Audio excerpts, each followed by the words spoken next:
नमस्कार, राम राम। मेरा नाम विवेक तिवारी है। मैं आपके सामने फिर उपस्थित हूँ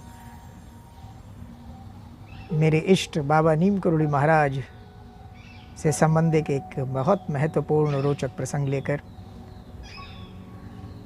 जैसा आप सब जानते हैं, बाबा नीम करोली महाराज ने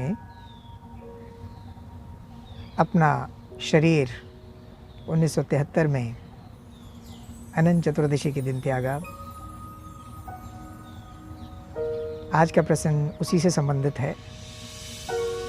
इस वर्ष अनंत चतुर्दशी का दिन 19 सितंबर 2021 को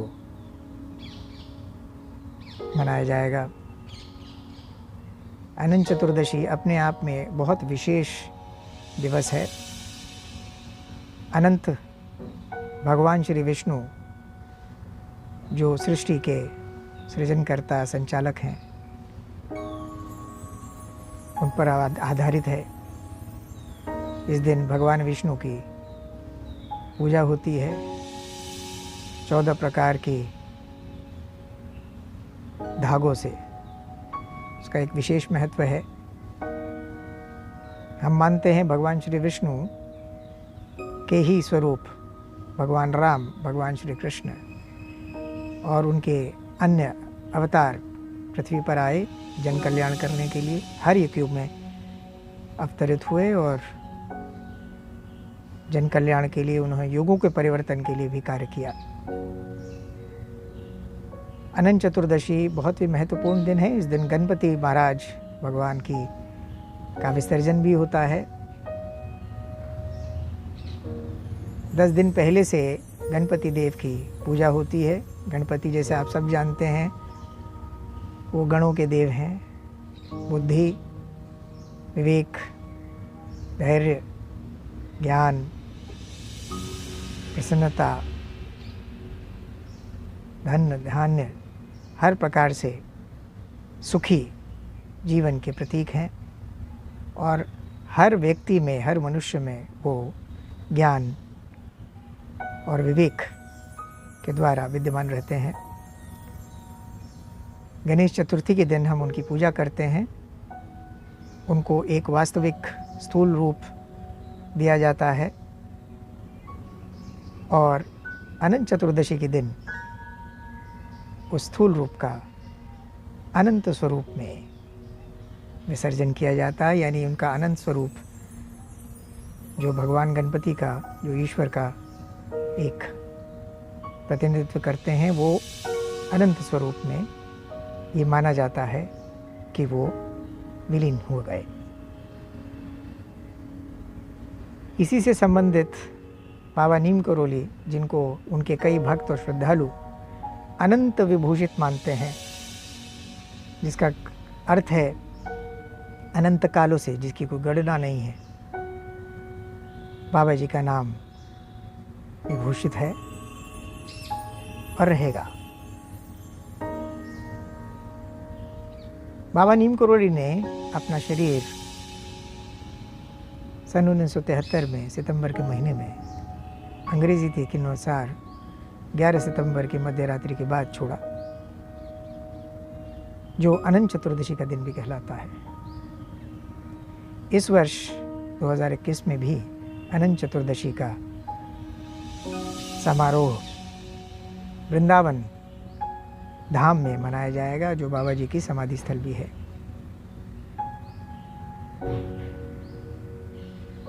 यह प्रसंग उतना ही महत्वपूर्ण है जितना स्वयं बाबा नीम करोली महाराज। मैं अपने ससुर पिता बाबू धर्म नारायण शर्मा जी के साथ एवं अपने गुरु बाबा चंद्रशंकर शर्मा जी के साथ एक यात्रा पर था। बाबू धर्मनारायण शर्मा जी और बाबा चंद्रशंकर शर्मा जी दोनों ही शारीरिक रूप में अभी हमारे बीच में आशीर्वाद देने के लिए उपस्थित नहीं हैं, परंतु ये मुझे 100% विश्वास है कि वो हमारे बीच में मेरे मुख से ये प्रसंगों को आपकी तरफ साझा करने के लिए प्रेरित कर रहे हैं। बाबू धर्मनारायण शर्मा जी, जैसे हम सब जानते हैं, वो मेरे ससुर पिता हैं एवं बाबा नीम करोली महाराज के कनिष्ठ पुत्र भी। यात्रा के दौरान एक जगह, उस दिन बड़ा, ये दिल्ली की घटना है, बहुत भीड़ थी क्योंकि उस दिन बहुत बड़ा एक विवाह का, जैसे साया हम कहते हैं सरल शब्दों में, साया था। तो हमको भी किसी विवाह में उनके साथ सम्मिलित होना था और हम लोग विवाह से सम्मिलित होकर जब वापस आ रहे थे दिल्ली आश्रम की ओर, बाबूजी उस दिन वहाँ दिल्ली आश्रम में ठहरे थे। बाबा चंद्रशंकर शर्मा जी वहीं रहते थे स्थायी रूप से जौनापुर धाम में। तो दिल्ली आश्रम में जब हम लोग वापस आ रहे थे तो एक गाड़ी में जो मेरे बड़े भाई साहब श्री विनय तिवारी जी चला रहे थे, पीछे बाबूजी एवं गुरुदेव बैठे थे। और एक समय ऐसा आया जब एक ही जगह पर हम लोग सड़क पर कम से कम आधा घंटा खड़े रहे। उसी समय बातचीत होने लगी और मैंने कहा, बाबूजी से आग्रह किया प्रणाम करते, बाबूजी आप, अचानक ही मुझे प्रेरणा मिली और मैंने उनसे कहा, बाबूजी आप महाराज जी के महानिर्वाण दिवस के एक दिन पूर्व 24 घंटे आपने उनके साथ व्यतीत किए, तो क्या आज आप उन 24 घंटों का वर्णन कर सकते हैं हमारे बीच?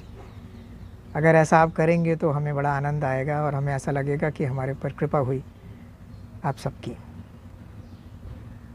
बाबूजी बहुत हंसमुख थे और मुस्कुराते हुए उन्होंने गुरुदेव से कहा, देखो बाबा, तुम्हारा चेला जो है बहुत चतुर है, हर तरफ जाम लगा हुआ है, ना हम गाड़ी से उतर सकते हैं ना कहीं जा सकते हैं। गुरुदेव ने भी मुस्कुराते हुए कहा, बालक कुछ जानना चाहता है, आपको बताना चाहिए। बाबूजी ने कहा, अच्छा सुनो। महाराज जी ने बाबू को आगरे से अपने साथ लिया। आगरा बाबूजी का अपना पैतृक निवास स्थान भी है। महाराज जी ने कहा, चलो कैंची की ओर चलेंगे, और ट्रेन में टिकट ली और बैठ गए। महाराज जी के साथ उनके एक भक्त जो उनसे कुछ ही दिन पहले जुड़े थे, श्री रवि खन्ना जी, अभी वो उत्तरी अमेरिका में है। बाबा जी ने उनको साथ में लिया बाबूजी के साथ, और वो लोग गाड़ी में बैठ गए। कुछ देर के बाद बाबूजी ने श्री रवि खन्ना जी को कहा कि अब हम कैंची नहीं जाएंगे, हमारी तबीयत कुछ ढीली लग रही है, तो तुम जाओ। तो ऐसा कह के उन्होंने श्री रवि खन्ना जी को वापस भेज दिया। फिर बाबूजी ने आगे कहना शुरू किया। मथुरा स्टेशन तक आते आते उन्होंने मुझसे कहा कि भाई हमारी तबीयत ठीक नहीं लग रही है, अब हम यहीं उतरेंगे, अब हम नहीं जाएंगे वहाँ। तो हम लोग मथुरा स्टेशन पर उतर गए और जैसे ही उतरे उन्होंने कहा कि देख भाई, तो हमारे लिए गंगा जल ले आ, हमको प्यास लग रही। महाराज जी बाबूजी को धर्मू कह के पुकारते थे, तो धर्मू मेरे लिए गंगा जल ले आ। बाबूजी गंगा जल लेने के लिए इधर उधर स्टेशन पर उन्होंने देखा, कहीं प्राप्त नहीं हुआ। जब वो वापस उस स्थान पर आए तो देखा महाराज जी मथुरा के स्टेशन की जो सीढ़ियाँ थी वहाँ पर लेट गए थे, आंखें बंद कर। बाबूजी इनके पास पहुँचे और फिर से उन्होंने कहा कि चलें। बोला, तू गंगा जल लाया? गंगा जल लाया? बाबूजी ने कहा, नहीं मिल पाया, तुझसे कुछ नहीं होता। अच्छा चल, हम वृंदावन चलेंगे, चलो टैक्सी लेके आओ। बाबूजी बिल्कुल दौड़ते हुए बाहर गए। उन्होंने टैक्सी की खोज की, उन्हें कोई भी टैक्सी मिली नहीं। थोड़ी देर के बाद जब वापस आए तो देखा महाराज फिर से स्टेशन के बाहर माल ढोने वाला जो हाथ गाड़ी होती है उसमें लेट गए थे, फिर ऐसी ही मुद्रा में। बाबूजी ने फिर आके पास में पूछा। उसको पूछने के पहले ही महाराज जी ने आंखें खोली, बोला कि तू गंगा जल लाया? टैक्सी आई? बाबू ने कहा नहीं ला पाया। तुझसे कुछ नहीं होता, देख सामने टैक्सी खड़ी है, उसको बुला। जैसे बाबूजी ने सामने नज़र डाली वो टैक्सी वहाँ खड़ी थी। उन्होंने टैक्सी बुलाया। टैक्सी बुलाने के बाद उन्होंने उसमें गाड़ी में बिठाया और फिर महाराज ने कहा अब तू ले चल हमको जहाँ ले जाना है। रास्ते में महाराज ने बाबूजी को बहुत सारी बातों के बारे में उनको समझाया जो विशेषतः उनके पैतृक घर से संबंधित थी। इन सब बातों को, क्योंकि ये व्यक्तिगत बातें हैं, सब लोगों के सामने साझा नहीं कर सकते, उसके लिए मुझे क्षमा करेंगे। परंतु उन्होंने बाबूजी से ये बात अवश्य कही कि अगर तू जीवन सुखी जीना चाहता है तो लोगों की सेवा में, समाज की सेवा में निकाल, उसी से तेरा कल्याण होगा। सबकी सेवा में रहे, घर पे रह के या बाहर रह के या आश्रम में रह के, जहाँ भी रहे, ये 3 बातें हमेशा ध्यान रखना। सबसे प्रेम करना, सबको भोजन अवश्य खिलाना और सबकी सेवा निरंतर करते रहना निष्काम भाव से, तो तेरा जीवन सुखी रहेगा और मैं तुझे प्राप्त होगा। बाबूजी ने मुझे उस दिन कहा कि ये मुझे समझ में नहीं आया कि उन्होंने क्या कहा कि मैं तुझे प्राप्त होऊंगा। वो तो मेरे सामने थे, मेरे पिता हैं, पर उन्होंने ये क्यों कहा कि मैं तुझे प्राप्त होऊंगा? और ऐसा सोचते सोचते वो उनको रामकृष्ण मिशन अस्पताल वृंदावन ले गए, जहाँ बाबा जी ने उनको फिर से गंगा जल लाने के लिए कहा। वृंदावन में गंगा जल उपलब्ध हो गया और मध्य रात्रि के बाद 1:30 बजे के आसपास बाबूजी के हाथ से गंगा जल ग्रहण करते हुए कहा, जय जगदीश हरे, जय जगदीश हरे, जय जगदीश, और अपना शरीर छोड़ दिया। सभी भक्त जानते थे कि बाबा जी ऐसी लीलाएं अनेक बार कर चुके हैं। सब जानते थे अभी फिर कुछ होगा, बाबा जी को कोई जानता नहीं था। सभी ने ये सोचा कि बाबा जी दोबारा आएंगे, क्योंकि उनका शरीर बिल्कुल जीवित था, उसमें किसी प्रकार की कोई ऐसी चीज़ प्रकट नहीं थी जिससे देख के कहा जाए कि महाराज जी ने शरीर छोड़ दिया। अगले दिन तक वो शरीर ऐसे के ऐसे ही रहा। बाबूजी ने जब महाराज जी की अंतिम क्रिया अपने हाथों से की, तो जो भक्त और श्रद्धालु वहाँ आए थे, उनके भाव को देखकर बाबूजी ने मुझसे कहा, कुंवर साहब, मुझे पता ही नहीं था कि मैं बाबा नीम करोली का पुत्र हूँ, और मुझे उसका अर्थ उस समय समझ में आया कि उनको प्राप्त करने का अर्थ क्या है, वो कौन है।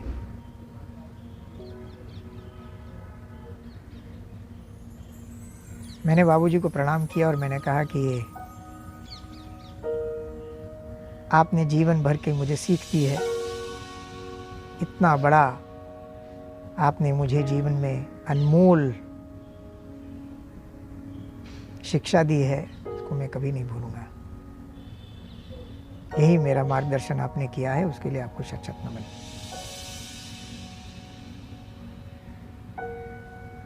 इसके आगे जैसे ये घटना चल रही थी, हम लोग तो मग्न थे कथा में। बाबा नीम करोली की कथा ऐसी होती है जैसे भगवान की कथा सत्संग होता है। हरि अनंत, हरि कथा अनंता। हम लोग बातचीत कर रहे थे, सुन रहे थे। उसके बाद बाबूजी ने कहा, अब अगली बात अपने बाबा से सुनो, गुरु से, ये तुमको बताएंगे, ये इनके साथ बहुत रहे और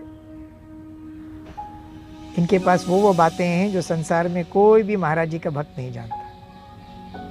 ये तुमको उनकी ईश्वरीय रूप के बारे में बताएंगे, जो महाराज जी अनंत क्यों हैं, महाराज जी चिरंजीवी कैसे हैं, इसके बारे में तुम्हारे गुरु तुम्हें बताएंगे। फिर उन्होंने गुरुदेव की तरफ इशारा किया, उन्होंने कहा, बाबा बोलो, अब मुझसे तो तुमने बुलवा दिया, अब तुम बोलो। तो गुरुदेव ने अपनी वाणी आरंभ की और उन्होंने कहा कि जैसे ही तुम्हारे पिताजी तुमको कुछ बता रहे हैं, उसी दिन 1973 को मैं यात्रा कर रहा था और मेरी रात भर की यात्रा थी। गुजरात क्षेत्र में मैं कार्य करता था। मेरे एक मित्र थे जो गुजरात में रहते थे, उनकी पत्नी सख्त बीमार थी, तो मैं उनको देखने चला गया। देखने के बाद मैंने उनसे ये भी प्रणाम किया और मैंने आश्वासन दिया कि महाराज जी ठीक करेंगे। मैं महाराज जी से अभी प्रार्थना करता हूँ, आप भी प्रार्थना करिए। और इतना कह के मैं वहाँ से निकल पड़ा। रात्रि करीब 1:30 बजे के आसपास मेरे शरीर से एक मुझे ऐसा अनुभव हुआ जैसे मेरा प्राण कोई लेके जा रहा है। मैंने सोचा कि मेरी मित्र की पत्नी का स्वर्गवास हो गया। पर किसी तरह से यात्रा में करते करते करते अगले दिन सुबह हम लोग एक आसपास के सराय में ढाबे में रुके, जहां हम लोग को रिफ्रेशमेंट्स लेनी थी, यानी हम लोग फ्रेश होना चाहते थे। तो मेरे एक मित्र अंदर गए, बाहर आए, मेरे हाथ में पानी का गिलास था और उन्होंने काफ़ी जोश में कहा कि शर्मा जी, आपके गुरुदेव ने शरीर छोड़ दिया है। अभी आकाशवाणी ऑल इंडिया रेडियो में इसकी घोषणा हो रही है। मैं बहुत परेशान हो गया और मैंने सोचा ऐसे कैसे हो सकता है। मैं तो सोच रहा था कि मेरे मित्र की पत्नी चली गई, बट ये तो बाबा जी की बात बता रहे हैं, ऐसा संभव कैसे है। और जैसे ही मैं सोच रहा था, उसी समय बाबा नीम करोली सशरीर 110 किलो उनका वजन था, 6 फुट से भी ज़्यादा उनकी हाइट थी। वो आए और मेरी गोदी में बैठ गए और मुझे 2 थप्पड़ लगाए और कहने लगे, तू पागल हो गया, तू क्या सोचता है हम मरते? अरे हम कभी नहीं मरते। और इतना कह के वो चले गए। मेरे हाथ में जो पानी का गिलास था वो मेरे शरीर पे गिर गया, तो मेरी पूरी पैंट और मेरी शर्ट भीग गई।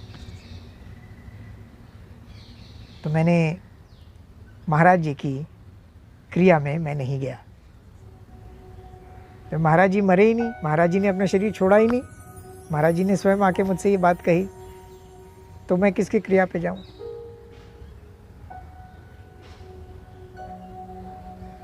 इन दोनों की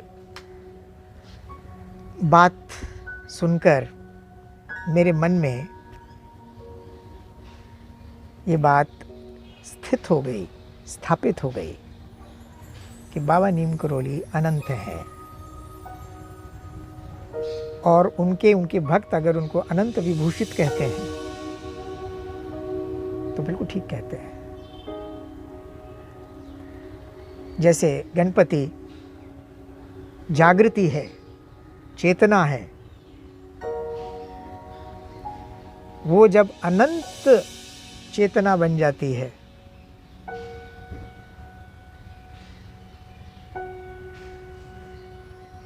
तो वो परमात्मा का प्रतीक है, जन्म और विलीन होना अनंत में। उसी तरह से गणपति का जन्म हुआ और वो अनंत में विलीन हो गए, उनका स्वरूप जो है अनंत में हुआ। उसी तरह से बाबा नीम करोली पृथ्वी पर आए,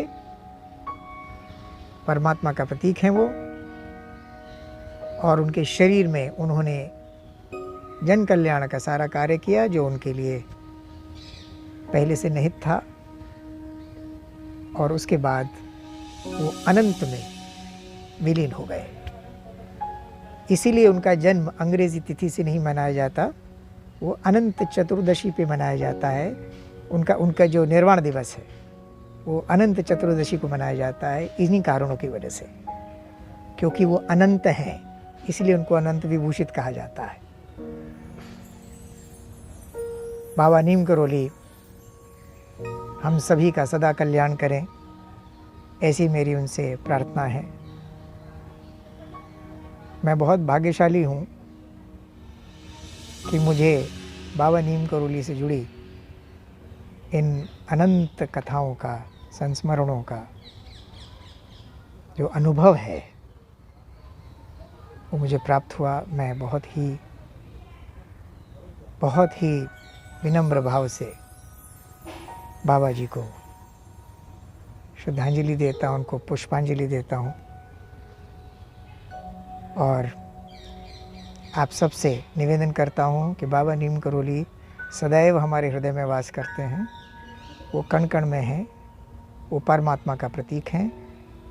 उनको उसी रूप में देखना हमारे लिए सर्वश्रेष्ठ है। जय बाबा नीम करोली महाराज।